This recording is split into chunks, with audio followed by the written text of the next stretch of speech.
गोळीबारी गोळीबारी अरे नेलं काय घरोघरी गोळीबारी गोळीबारी अरे नेलं काय घरोघरी गोळीबारी गोळीबारी अरे नेलं काय घरोघरी गोळीबारी गोळीबारी अरे नेलं काय घरोघरी गोळीबारी गोळीबारी अरे नेलं काय घरोघरी गोळीबारी गोळीबारी अरे नेलं काय घरोघरी गोळीबारी गोळीबारी अरे नेलं काय घरोघरी गोळीबारी गोळीबारी अरे नेलं काय घरोघरी गोळीबारी गोळीबारी अरे नेलं काय घरोघरी गोळीबारी गोळीबारी अरे नेलं काय घरोघरी गोळीबारी गोळीबारी अरे नेलं काय घरोघरी गोळीबारी गोळीबारी नेलं काय घरोघरी गोळीबारी गोळीबारी नेलं काय घरोघरी गोळीबारी गोळीबारी अरे गुंडांना पोचणारा या सरकारचा अरे गुंडांना पोचणारा या सरकारचा अरे गुंडांना संरक्षण देणाऱ्या सरकारचा अरे गुंडांना संरक्षण देणाऱ्या सरकारचा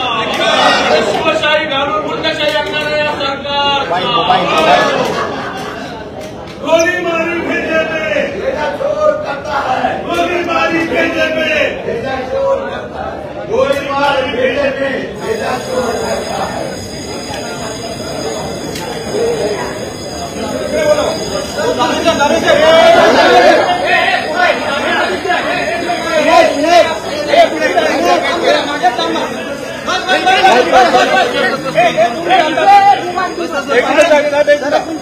तुम्ही आज राज्यामध्ये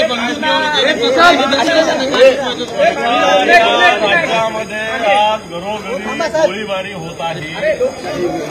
राज्याच्या सत्ताधारी पक्षाचे आमदार पोलीस स्टेशनमध्ये गोळ्या मारतात, गणपती उत्सवात गोळ्या मारतात, शिवसेनेच्या नगरसेवकांची हत्या होते आणि हे सरकार गुपचूप आहे।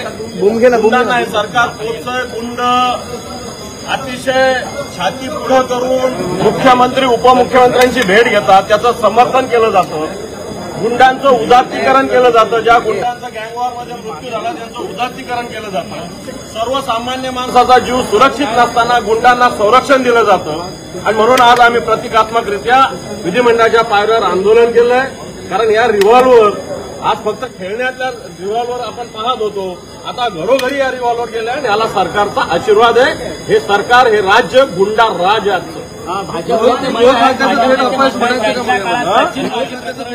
गुंडा राजची भाषा करून भाजप नेते म्हणतात, काय म्हणतात त्यांच्या काळात सचिन वाजे प्रकरण आलं सगळं। मला असं वाटतं आताच्या घडीला भारतीय जनता पार्टीचे आमदार जे आमच्यातून गेलेले गद्दार ते आमदार दिवसा ढवळ्या गोळीबार करतायत, वाटतं त्याची आणि याची बरोबरी करता येणार नाही।